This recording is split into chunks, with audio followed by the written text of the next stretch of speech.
দেশের মানুষ এটা বিশ্বাস করবো? 13 ঘন্টা সকাল 9টা থেকে রাতে 10টা, ঠিক আছে, 13 ঘন্টা ডিউটি করছি, কোনো আক্ষেপ নাই। এই যে ডেঙ্গাটা করছি, বিশ্বাস করবেন, সালম ভাই কইছে ভাই ভাই থেকে বিসি আনাইছে, আল্লাহর মধ্যে বিসি লাগাইছে, রিজিক লাগাইছে ভালোর মধ্যে, কিন্তু দেখেন কত সুন্দর ডেঙ্গা হয়েছে, ঠিক আছে, কোনো সার নাই, কোনো একটা কিছু না, শুধু পানি দিছে।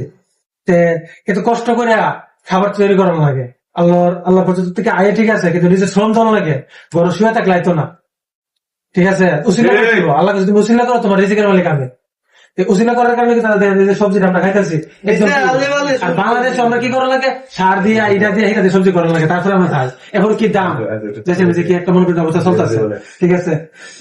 সবচেয়ে বড় কথা হচ্ছে তরতাজা কিছু একটা জিনিস খাইতে গেলে এটা কষ্ট করতে হইব। বিলের মাছ খাইতে গেলে বাজার থেকে কিনে আনতে হইব। আর যদি আপনি ওই চাষের মাছ খাই দেখবেন পুরানা লইলে ঘুরতেছে, সেটা বাস্তব মানতে হইব, ঠিক আছে। এটাই আমার শেষ ভিডিও। আবার কেমন তাজু ভাই কইছে